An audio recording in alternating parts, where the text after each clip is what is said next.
Le Grand Matin Sud Radio. L'enquête de la matinée. Et ce matin, on revient sur cette enquête. Emmanuel Macron appelle à la vigilance contre la radicalisation. Vous êtes en majorité sur Twitter à dire que c'est une bonne solution, et sur Facebook à dire que c'est une mauvaise solution, oui. Et qu'il a tort. Et on en parle ce matin avec nos invités. Valérie Boyer, bonjour. Merci d'être avec nous. Vous êtes député Les Républicains des Bouches-du-Rhône et secrétaire général adjointe des Républicains. Bruno Millienne, bonjour. Bonjour. Vous êtes député Modem et des Yvelines, et on a pas mal d'appels au standard. Vous nous appelez 0826 300 300. On aura Laurent dans quelques instants. Patrick. Oui, on va aller retrouver. On va commencer. Allez, le débat est lancé avec Laurent, qui nous appelle de Montpellier. Bonjour bienvenue Laurent. sur Sud Radio. Merci d'être avec nous, Laurent. Bonjour à tous, bonjour messieurs, dames. Oui, donc monsieur Macron appelle à la vigilance, c'est très bien, mais comment ne pas tomber dans la dénonciation, premièrement, parce que là ça va être difficile, et la vigilance envers qui quelqu'un qui aura quelques propos peut-être un peu piquants pour dire c'est bien ce qui leur arrive, là on ne peut pas faire grand-chose. Moi je suis dans le privé, alors peut-être déjà les administrations doivent être plus vigilantes, ça c'est déjà peut-être plus facile pour eux, parce qu'il y a une hiérarchie vraiment bien déterminée. Moi dans le privé je suis tout seul, je vais être vigilant envers qui ? Envers quoi ? Donc tout ça, c'est un peu pour nous rassurer, peut-être, entre guillemets, mais je ne vois pas comment la vigilance... vigilant envers quoi ? Envers qui ?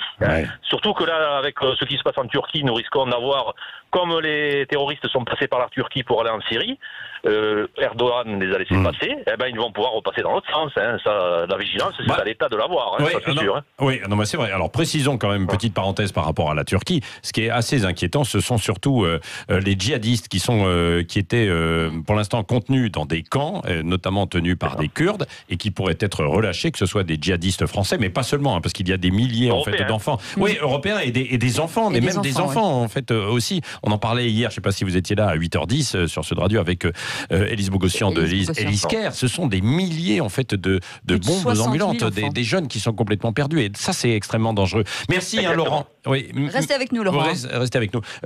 Bruno Millienne et Valérie Boyer, donc sur ce que disait, mais oui, comment appliquer ça, cette vigilance ? Bruno Millienne, vous faites partie de la majorité. C'est vrai, oui, mais je pense que là, on est à peu près tous à peu près sur la même longueur d'onde. Enfin, j'imagine autour des bancs, sur les bancs de l'Assemblée. Cette vigilance, on va dire vigilance citoyenne, en fait, c'est à ça qu'appelle le président de la République. On a connu le même type d'appel au moment des attentats. Pour être vigilant sur les paquets qui traînaient, etc. Ce qui est compliqué, effectivement, dans cette vigilance, c'est par où on commence. Qu'est-ce qu'on signale ? C'est quoi le signalement qu'on fait ? Est-ce qu'on ne va pas dans l'outrance ? Moi, j'ai tendance à croire que, puisqu'on prend le terme de corbeau, j'ai tendance à croire que les corbeaux existent déjà, et c'est pas parce qu'il y a cet appel à vigilance qu'on aura plus de corbeaux qu'avant. Après, ça va être aux forces de police, effectivement, de tirer le bon grain de livret. Ce sera peut-être un petit peu plus compliqué, mais je préfère ça que le fait de fermer les yeux. Oui. Valérie Boyer, vous êtes d'accord ? Moi, je pense qu'il ne faut pas tout confondre. D'abord, qu'est-ce qu'on entend par vigilance ? Moi, je ne voudrais pas que le président de la République se défausse sur les citoyens, parce que dans le cas précis de ce qui s'est passé à la préfecture de police, c'est l'État qui a failli. Il a failli de plusieurs façons, par le parcours de l'assassin qui n'a pas été détecté avant, pour des raisons sur lesquelles on va revenir, mais aussi par les annonces erratiques du ministre de l'Intérieur, trop vite, minimisant, et puis après, le retard à l'allumage pour la manifestation qui devait avoir lieu à la gloire du terroriste, etc. Donc là, moi, je veux bien que les citoyens soient vigilants, mais c'est d'abord au président de la République, au gouvernement et aux services publics d'être vigilants. C'est le premier point. Le deuxième point, ce qui s'est passé à Gonesse est très éclairant justement sur la vigilance par rapport à une manifestation en toute impunité qui dit beaucoup de choses de notre misère actuelle. Qui a été interdite. Qui est interdite, mais au bout de combien de temps ? Mais ça veut dire aussi que peut-être les personnes qui ont appelé à manifester aujourd'hui, elles étaient sur les bancs de l'école quand elles n'ont pas voulu observer une minute de silence pour les attentats du 11 septembre ou pour Charlie, etc. Et donc, quand les profs dénoncent ça, par exemple, ils sont seuls. Ils ne sont pas soutenus par leur hiérarchie. Quand à l'hôpital, on a des difficultés vis-à-vis de l'islamisme radical, les toubibs sont seuls, les services d'urgence sont seuls, ils ne sont pas soutenus par la hiérarchie. Et tout est à l'avenant. Quand nous-mêmes, on dénonce ce genre de choses, en tant que député, moi, quand je dis, par exemple, sur la burqa, on entend dénonciation des musulmans. Quand on dénonce l'islamisme, on dit islamophobe. À un moment donné, il faut être cohérent. Voilà. Il faut être cohérent et un petit peu courageux. Et j'en termine. Et en même temps que le président de la République dit ça, eh bien, en même temps, on abandonne les Kurdes. Oui. Allez, donc ça aussi, c'est un continuum. On continue d'en parler et d'en débattre ensemble avec vous au 0826 300 300 et nos deux invités, députés Bruno Millienne et Valérie Boyer. Restez avec nous, 9h30, c'est le Grand Matin Sud Radio. Le Grand Matin Sud Radio. L'enquête de la matinée. Et le débat continue hors antenne, bien entendu, sur cette question ce matin. Emmanuel Macron qui appelle à la vigilance contre la radicalisation. Pour l'instant, vous êtes en majorité à dire qu'il va trop loin sur Facebook et qu'il a raison sur Twitter. Donc ce sont deux avis différents. On aurait pu rajouter, ça ne suffit pas. Ça ne suffit pas, oui. Parce qu'il y en a beaucoup qui sont un peu sur cette position. D'ailleurs, on veut vous entendre, 0826 300 300. Vous pouvez encore appeler pendant un quart d'heure pour réagir et débattre avec nos invités, Valérie Boyer, Bruno Millienne. Nous évoquions en fait tout à l'heure, finalement, Bruno Millienne, on a l'impression que le gouvernement là, ne sait plus trop comment se positionner. C'est-à-dire qu'il veut un peu de fermeté, si je puis dire, mais pas trop, quoi, non ? Mais ce qui est compliqué dans l'histoire, on le voit bien, vous voyez bien les débats qui agitent la société, ce qui est compliqué, c'est de ne pas franchir des lignes rouges qui exacerbent encore un petit peu plus nos concitoyens. On ne va pas tomber dans l'angélisme qu'on a connu pendant trop d'années par rapport à l'islamisme radical, où on n'osait pas le nommer. Tout simplement, on n'osait pas le nommer. Aujourd'hui, heureusement, on commence à le nommer. Et puis certains très à droite qui font un amalgame entre ceux qui pratiquent l'islam des Lumières, j'ai envie de dire, et ceux qui se radicalisent avec le salafisme. Voilà, il faut éviter ces deux bornages-là qui sont néfastes pour le bien de la société et pour le vivre ensemble. Et donc, il y a une ligne de crête au milieu parce que tout est exacerbé qui est compliqué à trouver. En revanche, cette vigilance, il faut qu'on l'ait partout. Dans tous les services publics. On parlait hors antenne pendant la pub, mais j'ai entendu avant sur votre antenne s'exprimer sur les clubs sportifs. C'est vrai qu'il y a beaucoup de radicalisation dans les clubs sportifs. C'est vrai qu'il n'est pas normal qu'un imam qui est absolument reconnu comme étant un imam radical qui prône le salafisme et qui a des prêches qui vont à l'encontre de la laïcité et de la République, ces gens-là doivent être l'imam sortis. qui reste sur le territoire. Moi, je voudrais vous citer des exemples parce que là, on parle de trucs théoriques. On a 3400 étrangers fichés S pour radicalisation à caractère terroriste. Et qu'est-ce qu'on attend pour les mettre dehors ? Mais qu'est-ce qu'on attend ? Je veux dire, l'appel à la vigilance, c'est quoi ? C'est mobiliser les services de police pour surveiller ces types qui n'ont rien à voir sur notre territoire ? Oui, mais c'est plus complexe que ça, Valérie, quand on s'est présenté aux législatives en 2017, moi, dans ma circonscription à Marseille, j'avais une liste Liberté et Justice, je crois, avec une femme voilée sur la liste. C'est un mouvement qui est payé par la Turquie. Et on a laissé cette liste se présenter aux élections, c'est-à-dire non seulement poser ses affiches partout, un pays étranger, à caractère quand même terroriste, non seulement on les a laissés, mais en plus ils ont eu de l'argent français parce qu'il y a des gens qui ont voté pour eux. À un moment donné, moi, je veux bien tout, mais il faut de la cohérence. On ne peut pas d'un côté dire « j'appelle à la vigilance » et de l'autre côté, pas prendre des mesures concrètes maintenant. Ça fait des années mais Valérie, vous savez que c'est plus compliqué que ça. Parmi tous ceux qui sont fichés S, il y en a qui sont de nationalité française. Je parle des étrangers fichés S pour radicalisation à caractère terroriste. Le président de la République se targue d'en avoir expulsé 300. On sait qu'on en a beaucoup plus. Donc, à un moment donné, qu'est-ce qu'on fait ? Combien de mosquées salafistes ont été fermées ? Combien ? Il n'y en a pas. On ne sait pas s'il y en a 80, 100, 200. Combien d'imams ont été expulsés ? Il n'y en a pas. On ne peut pas avoir que cette action-là. On peut avoir des actions, je pense. Ce sont des signaux forts. Mais on peut avoir des actions, et je pense notamment au préfet des Yvelines qui est en train de travailler là-dessus, sur une action assez intéressante, où il a réuni les différentes mouvances, on va dire, du culte musulman au sein d'une même association pour faire travailler tout le monde ensemble et pour essayer de faire en sorte qu'on installe sur le territoire des Yvelines, c'est une expérimentation, un islam de France, entre guillemets, on parle toujours de l'islam de France, quelque chose de plus... qui contrôle, quoi, en quelque sorte. Plus contrôlé, mais contrôlé par eux-mêmes, parce que les premiers à être victimes, en dehors de nous, les premières victimes de cet islam radical, ce sont ceux qui pratiquent la religion avec toutes leurs convictions. Attendez, laissez-moi terminer, Valérie. Allez-y, Bruno Millienne et Valérie Boyer. Ensuite, et puis il y a des auditeurs. Et cela, il faut aussi qu'ils soient dans la réaction. C'est ça que je veux dire. Ils ne peuvent pas être que dans l'attentisme, il faut qu'ils soient dans la réaction, il faut qu'eux aussi combattent ces dérives salafistes et identitaires de certains de leurs imams, et il faut qu'ils nous aident aussi à faire en sorte que l'islam de France s'installe dans un pays laïque où les gens respectent les lois de la République. Valérie Boyer. C'est vrai qu'en France, on n'a pas de mouvement comme en Angleterre, Not in my name, où des personnes qui ne sont pas radicalisées manifestent. Moi, j'aime pas tellement entendre ce mot, mon cher collègue, je suis désolée. Les premières victimes, ce sont les 263 personnes qui sont mortes en France, sur notre territoire, victimes directes du terrorisme islamique. Je dis juste derrière. À un moment donné, ce sont elles les victimes. Et ça, je pense qu'il faut être très ferme là-dessus. Nous sommes le pays d'Europe qui a payé le plus lourd tribut au terrorisme. C'est vrai. Et nous sommes un des pays d'Europe qui a envoyé le plus de personnes faire la guerre de djihadistes. Et en plus, on les fait revenir. Donc, je pense qu'on a des moyens aujourd'hui très concrets. Ça fait des années, enfin moi, ma famille politique le demande à corps et à cri, que ces personnes, les étrangers qui sont fichés pour radicalisation à caractère terroriste n'ont rien à faire sur notre territoire. Aujourd'hui, on sait que depuis l'état d'urgence, il y a seulement 7 fermetures temporaires de mosquées salafistes qui ont été faites. Aucune n'est encore entrée en vigueur. Quelle est votre position sur les apatrides? Parce que ces gens-là, vous allez en faire des apatrides. Bah si, forcément. Leur pays d'origine n'a pas envie de les récupérer. Leur position, on ne va pas refaire le débat, mais leur position, moi, ma position est très simple. J'ai demandé, et Laurent Wauquiez l'avait demandé, qu'il y ait un tribunal international pour les juger sur place en Syrie et en Irak. Ils ont brûlé leur passeport. Pour moi, ils n'ont plus rien à faire en France. Vous parlez de ceux qui vont revenir. Oui, voilà. Non, voilà, pour cela. Et pour les autres, je parle des étrangers, je ne parle pas des Français. Et les autres, il faut les incarcérer.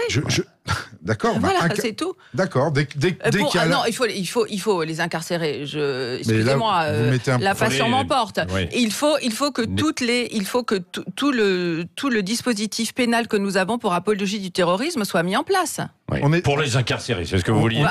Éventuellement, enfin, on est d'accord là-dessus. Si ça se révèle exact. On est d'accord là-dessus. Quant à les expulser, vous le savez très bien, c'est un débat qui nous oppose depuis longtemps. Quant à les expulser, les pays d'origine n'ont pas envie de les voir revenir. Donc vous créez des apatrides. La seule solution, effectivement, pour l'instant, c'est de les juger et de les incarcérer. Il ne faut pas les incarcérer dans n'importe quelle condition, parce qu'on peut provoquer une contagion de la radicalité dans les prisons. C'est exactement ce qui se passe dans les prisons. Absolument. Oui, mais c'est un fait. Ces personnes, elles sont peut-être mieux à ne pas nuire et à ne pas tuer directement. Je dis qu'il ne faut pas faire n'importe quoi derrière. Personne ne fait n'importe quoi, mais justement, on ne fait pas. Donc, à un moment donné, il y a aussi, vous savez, on nous parle du principe de précaution partout.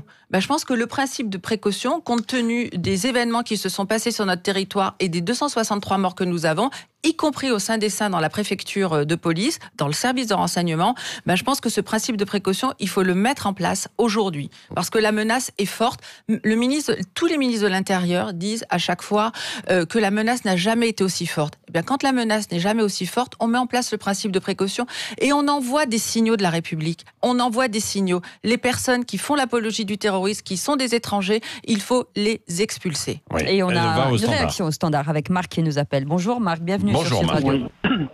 Oui, bonjour. Merci de prendre mon témoignage. Moi, je trouve que Macron, ce qu'il fait, c'est une très grosse erreur. Parce qu'on a déjà eu l'expérience avec que la France conduise des actions, notamment pour la France de Vichy, qui a été où il y a beaucoup de juifs qui ont été déportés parce qu'ils ont été il y avait de la délation. Ouais. Et je pense qu'aujourd'hui, c'est ce qui se passe avec ce que M. Macron propose, c'est tout simplement de la délation. Donc, je pense que la France est suffisamment armée par rapport à ça. Et surtout qu'ils ont ce qu'il faut pour aller combattre, aller débusquer donc les salafistes, les terroristes. Oui. Et c'est pas au peuple d'aller les chercher. Oui, mais Marc, c'est aucun moyen. Oui, non, mais c'est vrai qu'il ne faut pas tomber dans ce que vous avez évoqué, c'est-à-dire le régime effectivement de Vichy, la délation. Exactement. En revanche, il peut y avoir de la vigilance autour de soi, peut-être non, dans les administrations, dans les entreprises, si on sent qu'il y a de la radicalisation qui se met en place, non ? Non, j'y crois pas. Vous n'y croyez pas. En fait, c'est-à-dire vous n'y croyez pas. Pourquoi ? Parce que vous avez le sentiment que les gens n'oseront pas, ou alors que ça va être tout et n'importe quoi. Ouais, ça va être tout et n'importe quoi, bien sûr. C'est clair. Ouais, ça va être tout et n'importe quoi. Ouais. Je veux dire, nous, à notre niveau, au niveau du peuple, je pense, c'est qu'on n'a pas du tout les moyens pour pouvoir aller débusquer. Il y a beaucoup de mouvements qui sont en place. Et donc, il y a suffisamment de force pour aller les débusquer. Et normalement, c'est vrai qu'il y a pas une bonne chose. Oui, et c'est vrai que vous avez raison, il y a des services normalement de renseignement qui devraient être là pour faire leur boulot. Valérie Boyer. Oui, mais le problème, c'est que, alors je veux pas polémiquer, mais le problème, c'est qu'on a fusionné les renseignements généraux avec les autres services de renseignement pour faire la DST. Et aujourd'hui, sur le territoire, il y a moins de renseignements généraux qu'avant. Je suis désolé, ça s'est fait on peut en remettre, quand vous étiez au pouvoir, Valérie Boyer, et on a supprimé aussi en tout. Le monde a changé, ça fait 10 ans. Oui, mais le monde a changé. Mais c'était une erreur, ça a été dénoncé à l'époque. Les renseignements généraux sur les territoires, c'était quelque chose d'important et qui pouvait nous aider. On a supprimé aussi 15 000 postes de gendarmes et de policiers.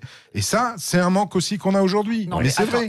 Attendez, à un moment donné, d'abord, vous pouvez pas tout mettre sur le gouvernement actuel, alors qu'il y a eu des faillites aussi sur les autres gouvernements. Ça fait presque 10 ans que nous ne sommes plus au pouvoir. Monsieur Castaner, ça fait 7 ans qu'il est aux affaires. Monsieur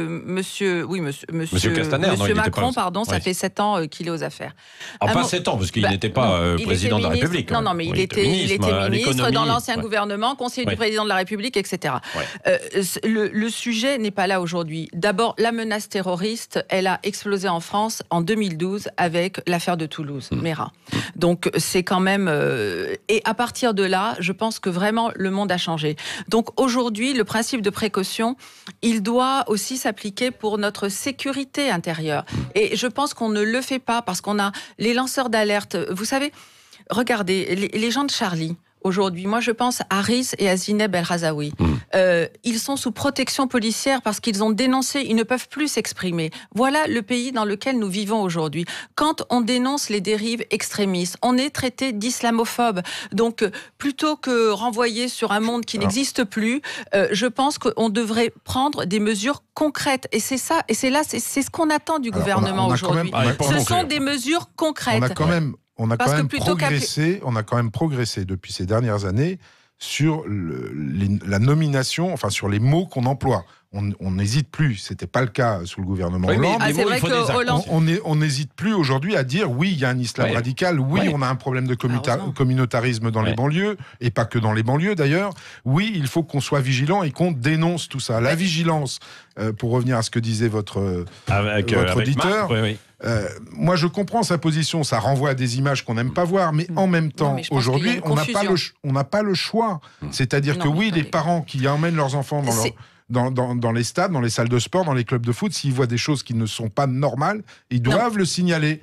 Mais mon cher collègue, à la police de faire le boulot derrière. Bien sûr que c'est à l'État d'assurer derrière, mais il y a cette forme de vigilance qu'on doit avoir. Appliquons la loi déjà. Ce n'est pas le cas. Quand vous dénoncez par exemple une femme qui est entièrement voilée, eh bien aujourd'hui ça ne se fait pas parce qu'on a peur des émeutes. Voilà la réalité. Quand vous dénoncez les choses à l'hôpital, il y a rien qui suit derrière parce que le personnel n'est pas soutenu. Donc à un moment donné, je pense qu'il faut aussi regarder les choses avec sa réalité. Maintenant on les soutient et qu'il faut qu'ils fassent les choses. Comment concrètement ? Comment ? Qu'est-ce que vous allez dire à un prof qui ne peut pas enseigner la Shoah, qui ne peut pas faire d'éducation sexuelle à l'école ? Qu'est-ce que vous allez lui dire ? Comment vous allez le soutenir aujourd'hui ? Que va lui dire son recteur s'il le dénonce ? J'écoutais ce matin sur une autre antenne, justement, Jean-Michel Blanquer qui en parlait, où on va vers effectivement beaucoup plus de fermeté dans les écoles pour faire respecter la laïcité et signaler à la fois les profs, parce qu'il y en a une dizaine, je crois, ou une quarantaine qui sont radicalisés, et les enfants pour les prendre en charge. C'est différent pour les enfants et les adolescents parce que vous ne pouvez pas les traiter comme un adulte. Je vais vous citer un autre exemple. Il y a votre collègue qui a posé une question au gouvernement mardi à propos du planning familial, où dans un département, il y a des femmes qui veulent retirer la laïcité du planning familial. Le planning familial est une association qui est soutenue par les pouvoirs publics. Aujourd'hui, moi concrètement, je demande au préfet qu'ils reprennent la main sur les associations et que ce ne soit plus les fédérations. Parce que justement, justement, dans les associations, qu'elles soient sportives ou autres, eh bien, l'islam radical s'infiltre. Et donc, pour protéger nos concitoyens, eh bien, il faut aujourd'hui que les préfets reprennent en main ces associations. Et quand il y a ça, eh bien, il ne faut plus les financer. Là, je suis désolé.